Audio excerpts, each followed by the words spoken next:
As we begin our study this morning in the scriptures, I want to start with a story. The story takes place in the latter half of the 1800s. And to do that, I need to introduce you to two gentlemen.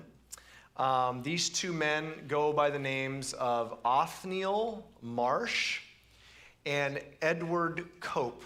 And so the guy on the left is Othniel Marsh. And I got to say, you don't come across the name Othniel too often. It's a shame. I mean, it's a strong name, Othniel. Othniel Marsh and Edward Cope, they are not just famous for their incredible facial hair. They are also famous. Most people would include them on their list of the 10 most influential paleontologists. Now you say, who reads lists of influential paleontologists? Apparently I do, okay? I do this, and I do it for you. I want you to know important things, okay? So let me tell you about these guys. They gave their lives to digging up dinosaur bones. They dug up dinosaur bones, and they did it with such a flurry, such a frenzy, that they go down in history as having found some of the most specimens and having discovered some of the most new species of anyone anyone in history. I mean, they're just known. They just found so many dinosaur bones and so many skeletons. Edward Cope, I think, still holds the record for the most scientific articles published. That's the guy with the curly mustache.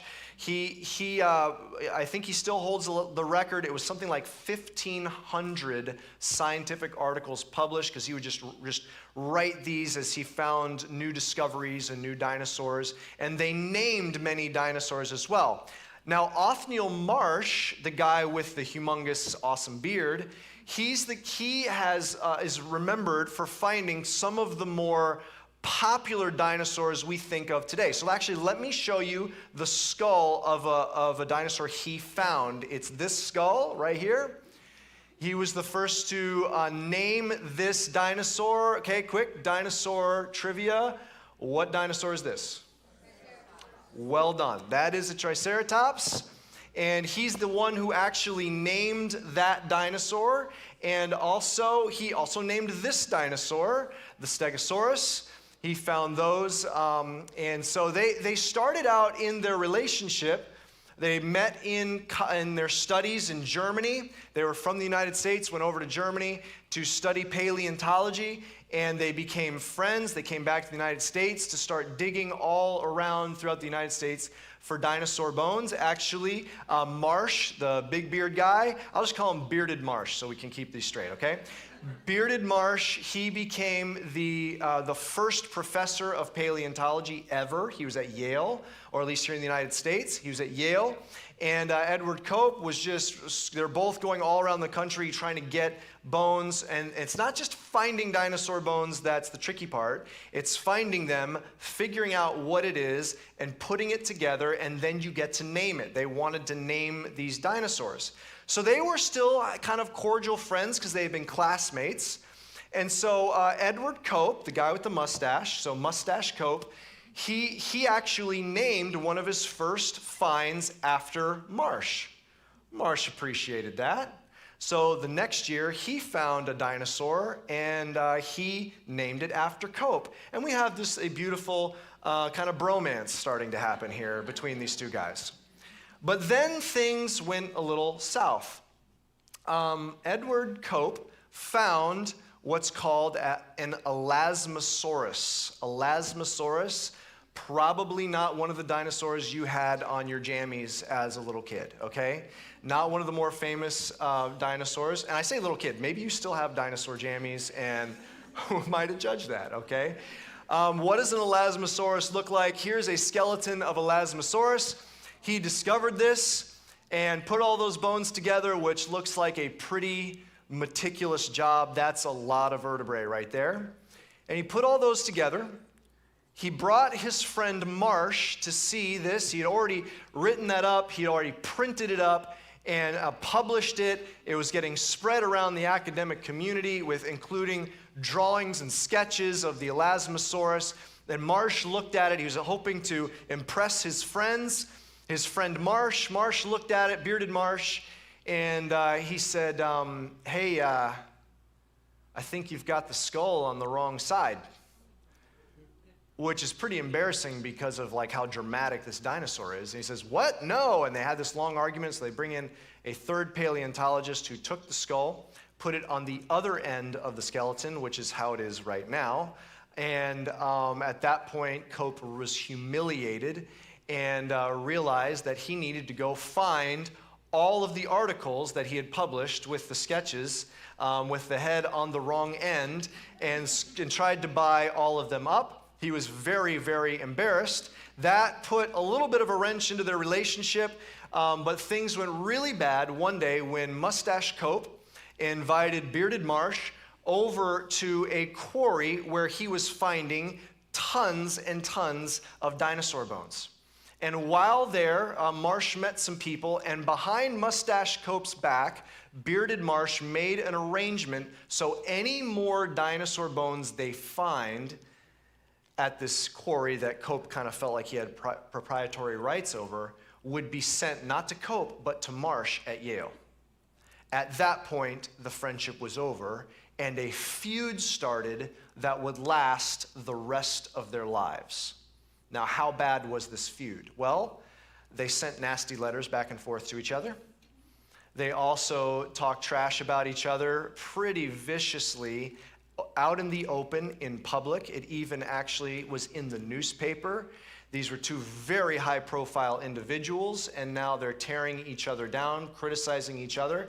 It got so bad, they both sent spies to watch what the other was doing, and trying to figure out what edge that they had. They're both just trying to collect as many dinosaurs as they possibly could to outdo the other. And there's even some legends that there was one of them that was excavating so many dinosaur bones, they took all that they could carry in their caravan, and then the rest they destroyed so that the other couldn't get it. Now, on one hand, it's because of this fierce competition that these two were driven to find so many dinosaur bones, and that competitive spirit drove them. But the consequences are probably far worse, because in their rush to find more and more and more dinosaur bones, there was often shoddy scientific work done. They constructed the dinosaurs wrongly. They often, one would find a dinosaur specimen, the other would find the same specimen, and then they'd both name them, so there's not an official scientific name because there's two different names. And it's actually taken even into modern day for modern paleontologists to untangle the crazy knot that these two created. Now let me ask you, what drove these two prolific scientists? Very influential. They've given us a lot of things. But what drove these scientists? Was it the dinosaurs? Clearly, it wasn't the dinosaurs. If it was the dinosaurs, having integrity with their work would be the number one priority. They wouldn't put science second. What was first for these two men was themselves. It was ego. It was success. It was fame. It was recognition. By the way, by the end of both of their lives, this feud had cost both of them everything. They died almost penniless and alone. One of them had, by the end, pretty much all of their finds confiscated. It drove them in their drive for success. Did that competitiveness, did it kind of lift them some? Yeah, but in the end, it was not worth it. They lost everything. What drove them? It was themselves. They were not in it for the science. They were not in it for making a contribution to history. They were in it for their own egos.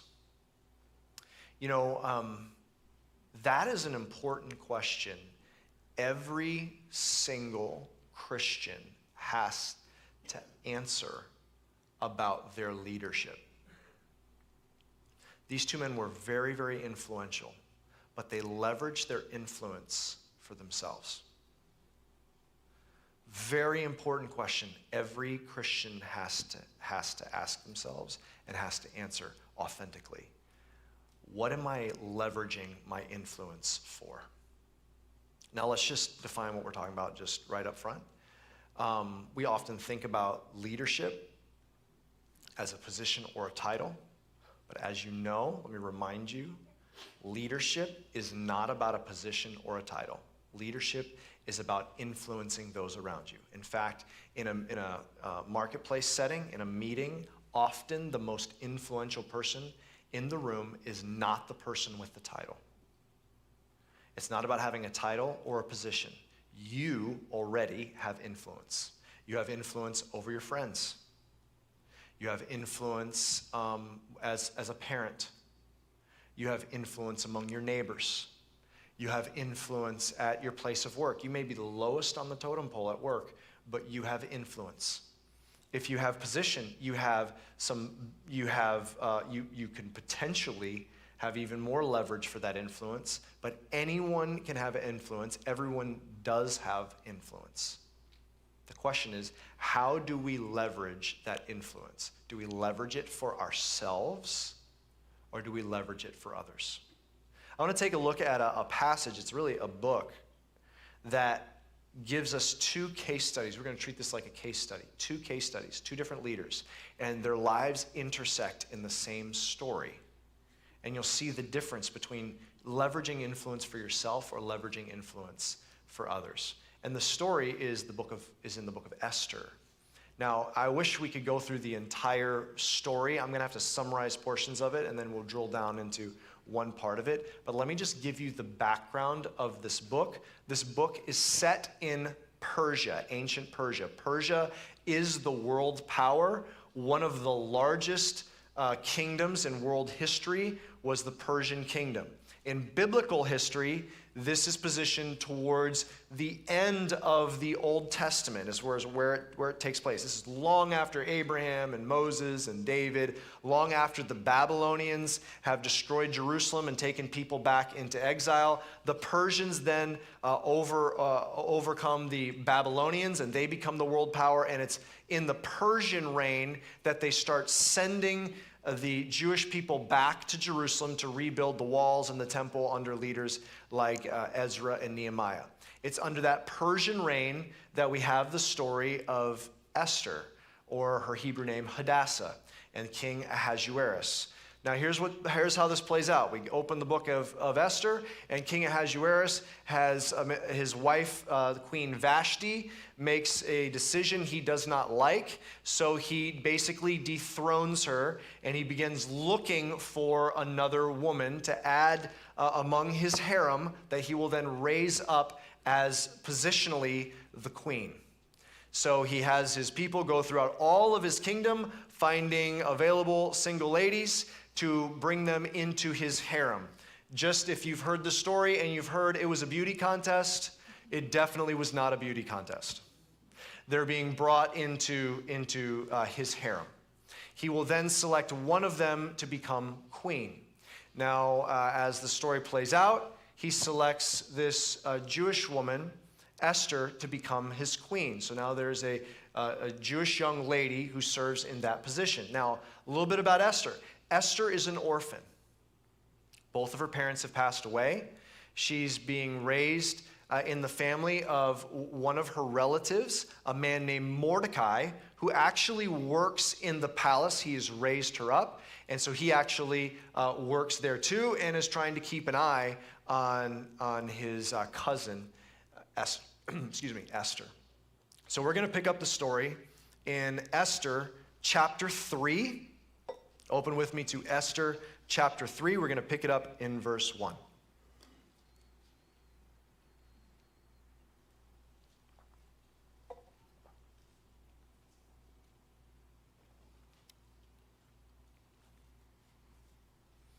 After these things, King Ahasuerus promoted Haman the Agagite, the son of Hammedatha, and advanced him and set his throne above all the officials who were with him.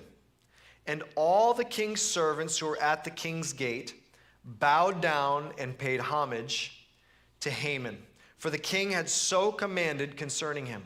But Mordecai did not bow down or pay homage.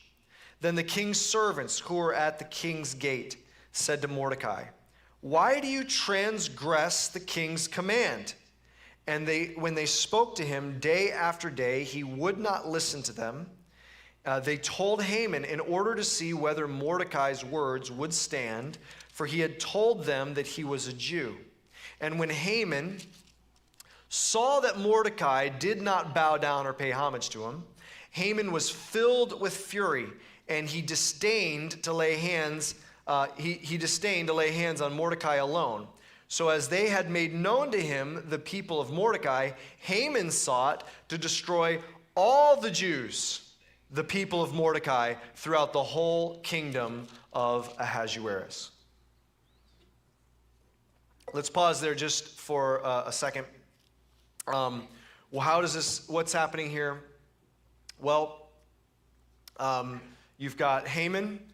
He's an Agagite, and he has been promoted to being one of the officials. He's basically at the right hand of King Ahasuerus, who's got extraordinary power. I mean, this guy would be one of the most powerful men in history. He's got extraordinary power.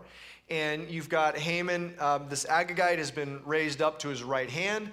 Haman is a very wealthy, influential person, and as he rides into the gate, everyone stops, bows to the ground before him, and Haman kind of likes it. Mordecai, however, he does not feel in conviction that he can bow down before Haman, and so he doesn't bow down. And Haman's people come up and be like, why are you not bowing down to Haman? And finally, they learn that he is a Jewish man. And so they tell this to Haman. And Haman then decides he's so angry that Mordecai is not bowing down to him that he decides to kill Haman. Haman decides to kill Mordecai. Now, there's some backstory if we went back several hundred years between the Jewish people and the Agagites. We can't get into all of that, but there's a lot of tension between these two people groups that we can't get into that. But he's so mad he decides to kill Mordecai. When he hears that Mordecai is a Jewish man, he decides the right thing in his mind to do is to exterminate an entire people group. The Jewish people probably are mostly all living within the Persian Empire. So if he can use his influence with the king to get everyone in the every Jewish person in the Persian Empire killed, that pretty much wipes out a people group. So here's what Haman does. He goes to the king. And he says, "Look, King Ahasuerus, there's a people within your kingdom. They don't follow your laws. They're a threat to you. And so here's what I would like to do. I would like to set up a day. And on that day, it is legal for anyone in any village, anywhere in your kingdom, that knows of a Jewish family. It would be legal for them to slaughter that entire family, man, woman, and child. And if they do slaughter that family, then they're rewarded by taking all their stuff. They basically plunder that family. Let's make it legal for that to happen anywhere in your kingdom. And by the way, if you do that, I will add 10,000 talents of silver to your treasury." Now, 10,000 talents of silver, if you had 10,000 talents of silver, today you would have upwards of $200 million. Now, probably the buying power is probably different back in those days. The main point is this is an enormous sum of money.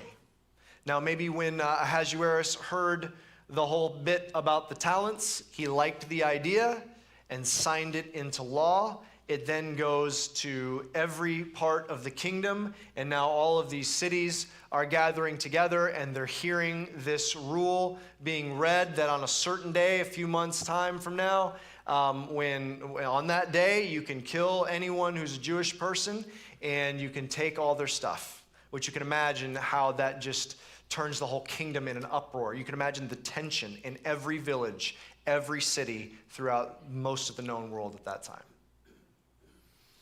Mordecai hears of this, obviously deeply burdened, tears his clothes, puts sackcloth on, puts ashes on his head, and he lets Queen Esther know what's going on. Tells her what's going on, and he asks her to use her influence to see if there's something that can be done. This is what Esther says back. I want you to go now to Esther chapter 4. We're going to pick it up in verse 10.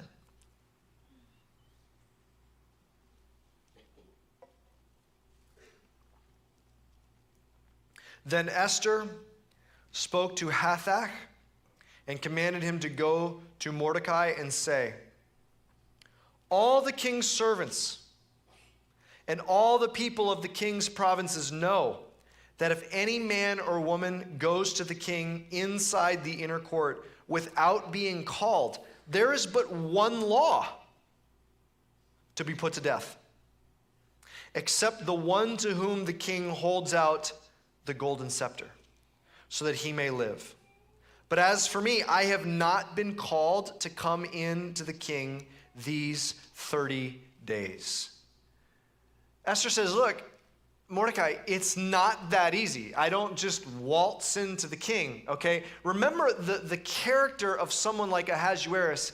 He, as a reflex, signed into law that cannot be revoked. As a reflex, he signed into law the extermination of a people group. This is not a good guy. I know maybe you've seen the Esther movie. This is not a romance between Esther and Ahasuerus. This is not a good situation for Esther. She is married to a guy that is not a good dude, a dangerous guy. When she walks in, she has the favor of Ahasuerus, but when she walks in, he's not looking at his long-lost love. He's got a whole harem of women. She's saying, it's not that easy. I don't just waltz in to see the king. I haven't seen the king in a month. Now watch what Mordecai says back to her. Go to Esther chapter 4, verse 12. And they told Mordecai what Esther had said. Then Mordecai told them to reply to Esther, do not think to yourself that in the king's palace you will escape any more than all the other Jews. For if you keep silent at this time, relief and deliverance will rise for the Jews from another place. Isn't that amazing? It's his faith in God's promise, his plan for the redemption of history. But you and your father's house will perish. And who knows, this is so important, and who knows whether you have not come to the kingdom for such a time as this. Then Esther told them to reply to Mordecai, go gather all the Jews to be found in Susa, it's the capital, and hold a fast on my behalf, and do not eat or drink for 3 days, night or day. I and my young women will also fast as you do. Then I will go to the king, though it is against the law. And if I perish, I perish." Mordecai then went away and did everything as Esther had ordered him. Mordecai says, okay, for starters, Esther, you got to realize you're not safe either. You're not safe. And then he says this is so interesting. He says, God doesn't need you, Esther. Did you notice that? God has a plan that is not going to be stopped. He doesn't need you, but maybe this is the reason he placed you here. The most famous verse in the whole book of Esther. Maybe you were placed here for such a time as this. You're here for this moment. God's got a plan, and he wants to incorporate you into his plan.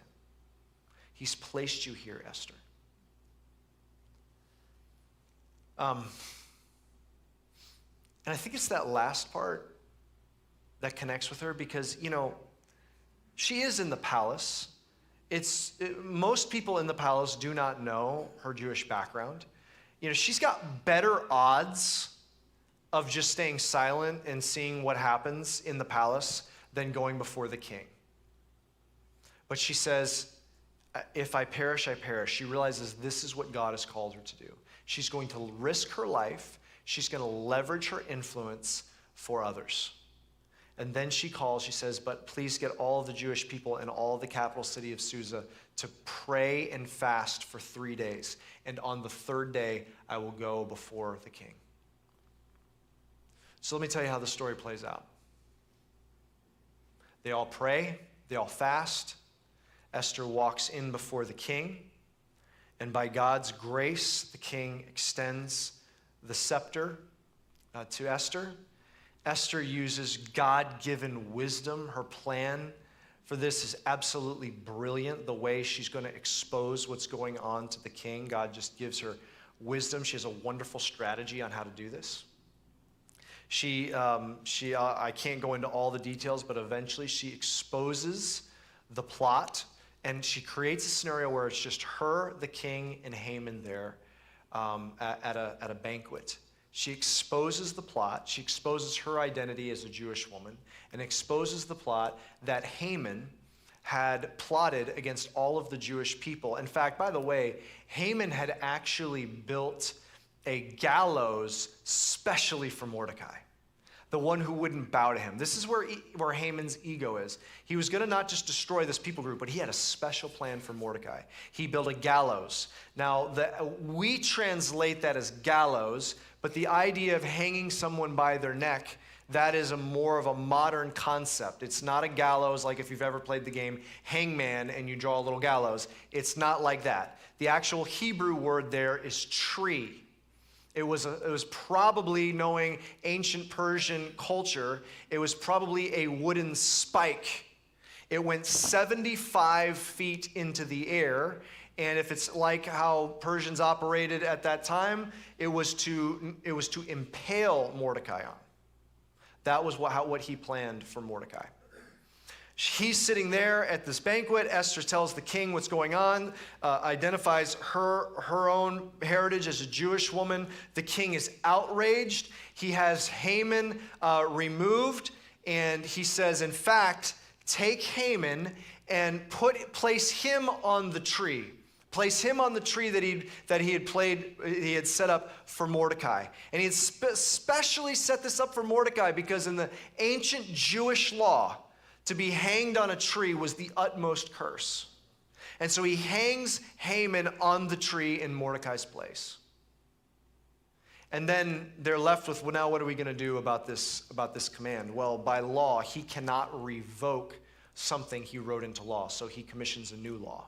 And he commands all of the Jewish people to gather together in clusters so that they can defend themselves. He then takes Mordecai, raises Mordecai to his right hand in Haman's place. So Haman and Mordecai completely switch places. And now in every province, because now they're all afraid of Mordecai, this Jewish man that now has such a high-ranking position, they're so afraid of him that now all the local leaders all help these clusters of Jewish people. And the day comes that they've been all anticipating, and God shows his favor on the Jewish people. And what ends up happening is all of the people that are against the Jewish people, all of their enemies, are now exposed because they try to attack the Jewish people, and God gives them victory over all of them. He gives the Jewish people victory. And to this day, there is a feast called Purim that is celebrated even into modern times, celebrating God's incredible blessing to the Jewish people. So much in here. We have two case studies of leadership here. Excuse me. We've got Haman and Esther. What do we learn from these two? You know, we're in a series called City Changers, and we've been talking about how do we every day. City change is not going to happen by just what we do here on Sunday. That's not really how it's going to happen. It's when we are deployed as the church, mobilized as disciples, as mathetes, into the city. And it's decisions and things that the Holy Spirit does through you every day as we're all scattered through the city, sprinkled like granules of salt in our city. That's how city change happens. And so we've talked about several things throughout this series. We've talked about being the incarnational presence of Christ. We've talked about being innovative. We've talked about being industrious. We've talked about having integrity. But this passage teaches us about influence. You have influence. You have it. You have people you influence. You have neighbors you influence. You have family members you influence. You have people at your work that you influence. You have people at your school that you influence. You have people that you influence. You may not have position. You may not have a title, but you have influence. In fact, you have been placed there for such a time as this. There's a moment now, tomorrow, Tuesday, Wednesday of this week, Thursday, Friday, Saturday. Every day there are moments that you have been placed there for such a time as this. You have influence. But the question is, what do you leverage it for? How did Haman use his influence? He used his influence, expended it for himself. He wanted glory. He so badly wanted glory that anyone who stood in his way, he would destroy. And here's the thing. Leaders who are going to use their influence from themselves, this is where it always will end up. Because eventually people become an obstacle for them getting what they want. And so they've got to steamroll over them. So the question is it a Haman style of leadership, type of leadership, where ultimately it's for my glory, for my benefit, for my wealth, for my fame, for my success, for my career goals, for what I want? Or is it like Esther? How did Esther leverage her influence? She put it all on the line, risking her very life. She gave everything. She gave everything to stand before that king on that third day, so that her people could be rescued. She expended it for others. So the question is, the influence you have, is it going to be used for you, or is it going to be used for others? How will you use that? Church, you know this is not a new concept. You know this. This is a reminder. This is an opportunity to take a deep dive in your soul and look into your soul, because you know this. In fact, our own society and culture, as individualistic as it is, as self-absorbed as our culture tends to be, couldn't help but stumble across this truth. It's so fundamentally true that our own culture is fumbled across it. In 1970, a guy by the name of Robert Greenleaf published an article called The Servant Leader, and started what's called the modern servant leader movement, even set up an institute to train servant leaders. And then now, more than 20 years ago, the landmark business book, Good to Great, Jim Collins set out to do a study. You know this. Jim Collins set out to do a study on what made businesses great. He was not wanting to write a leadership book, but he followed the evidence. And one of the things he could not deny is there is a certain type of leader that led extraordinary organizations. And he called it the level 5 leader. Let me just read to you the quotes that Jim Collins says about what a level 5 leader is. Check this out. We're going to pull them up on the screen. Here's what he says. Level 5 leaders embody a paradoxical mix of personal humility and professional will. They are ambitious to be sure, but not ambitious first and foremost for the company, not themselves. He goes on to say this, level 5 leaders display a compelling modesty, are self-effacing and understated. In contrast, 2/3 of the comparison companies had leaders with gargantuan personal egos that contributed to the demise or continued mediocrity of the company. I love this line. He says, level 5 leaders are more plow horse than show horse. Our society, as much as we are hero celebrity worshipers, as much as we're all about self-actualization, as much as we're all about individualism and meeting your own goals, and you put yourself first and look after yourself, we have in all of our research into the business practices and leadership practices, we cannot deny what's true. Here's what's true. Jesus said it 2,000 years ago, Matthew chapter 23, here's what Jesus said. For the greatest among you shall be your servant. Whoever exalts himself will be humbled, and whoever humbles himself will be exalted.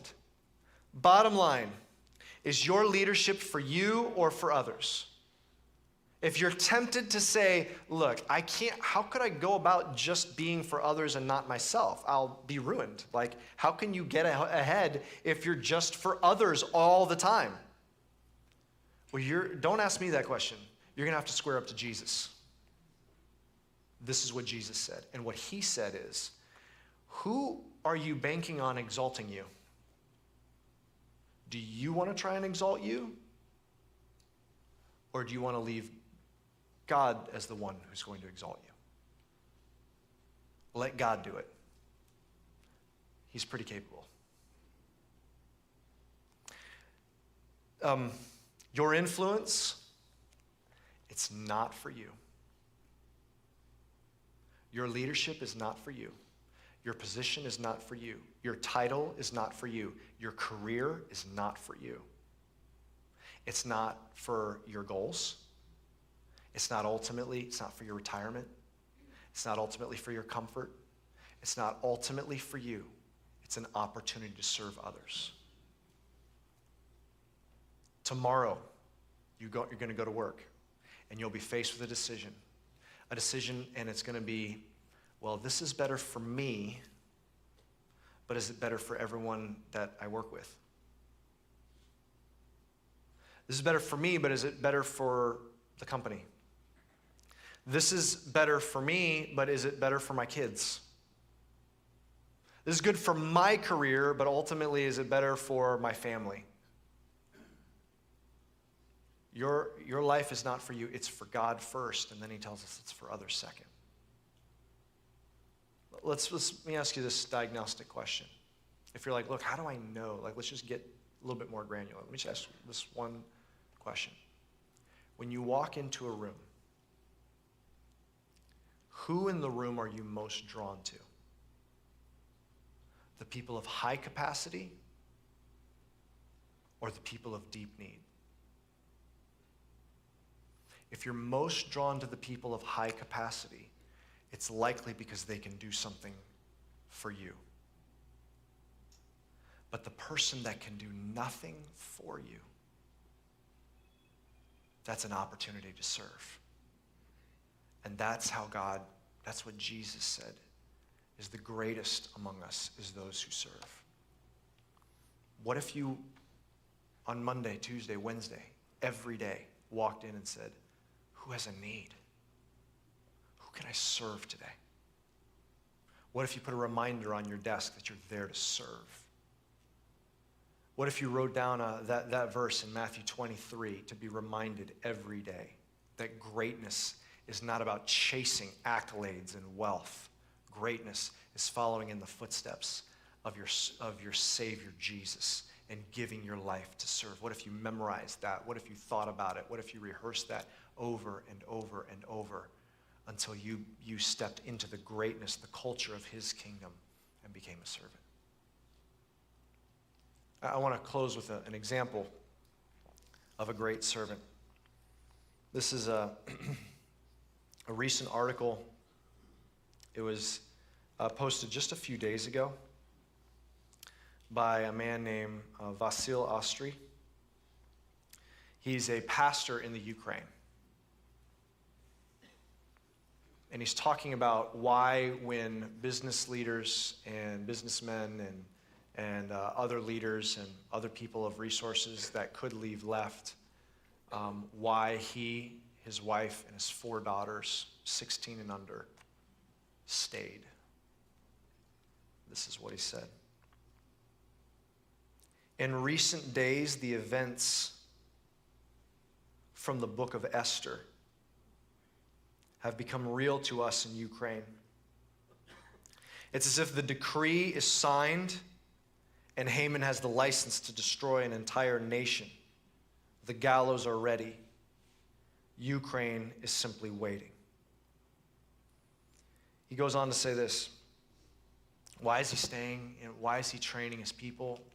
He pulls his church together and he's been training them, teaching them. And he gave this reason. He said, if the church is not relevant at a time of crisis, then it is not relevant in a time of peace. He pulled his people together and he started training these men and women first aid. How to tourniquet an arm, how to stop bleeding. And he said there are people in his church, Christians, that said, I was planning to leave, but since you've trained me what to do now, I know why I'm supposed to stay. I'm going to serve my neighbors. And he closes with this. We will shelter the weak, serve the suffering, and mend the broken. And as we do, we offer the unshakable hope of Christ and his gospel. While we may feel helpless in the face of such a crisis, we can pray like Esther. Ukraine is not God's covenant people, but like Israel, our hope is that the Lord will remove the danger as he did for his ancient people. And as we stay, we pray the church in Ukraine will faithfully trust the Lord and serve our neighbors. And at the other end of this, you and I both know the Ukraine will not forget about the faithfulness of the Ukrainian church. They stayed they ran to the needy. They didn't try to save themselves. Christian, that's your heritage. That's who you're named for. You're named for Jesus Christ, Christian. He had a third day moment as well.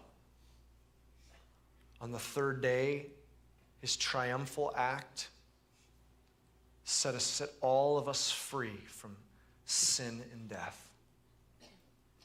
He traded places with you. You and I deserved the gallows.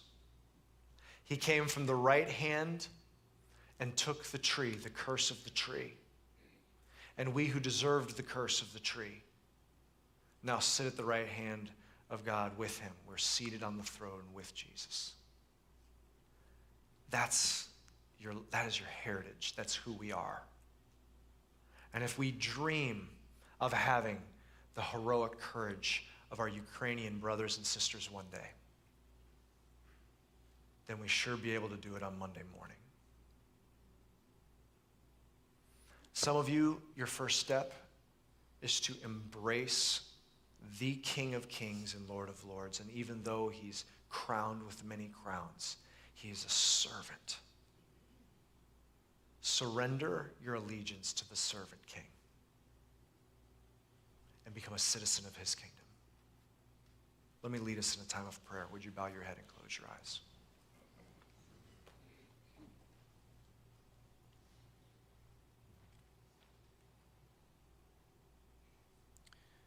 If you're here this morning and you want to give your allegiance to Jesus Christ, the servant king, and become part of his kingdom, if you want to find salvation today, put your faith in him and let him be your king. Let him run your life. I want to lead you in a prayer. Simply right there in your seat, I'm going to lead you in a simple prayer. Silently say this to God. Jesus, I surrender to you. I make you my king. I believe you traded places with me. You died on a cross. That was my punishment, but you took it. It's my punishment because of my sin. But you rose again, and you were seated at the right hand of God. And you've welcomed me in. I accept that today, and I want to walk a new life with you. In Jesus' name, amen. If that was your prayer just then, for those of you watching online, or if you're sitting here, if that was your prayer, you prayed that and found salvation in Jesus. What I want you to do is I want you to grab your cell phone. I want you to go to cityrev.org/faith, because we want to mail you a Bible. We want you to help you as you're beginning this journey of following Jesus. And you can also, if you're here in person, you can grab that Get Connected card. You can fill that out, put that in one of the giving boxes. Even better would be take it to the guest services, and we've got a Bible we can put in your hands today. Church, there's always things going on in our world, in our city, in our lives that seem overwhelming. But we're going to end being reminded of the one who has all power and authority over all the world. Everything is in his hands. It's not in governmental leaders that we put our trust. We know who sits on the throne. Jesus is King of Kings and Lord of Lords. Church, do you believe that? Jesus is King of Kings and he's Lord of Lords. And we are waiting for the Lion of Judah to rise up on our behalf and on those around the world.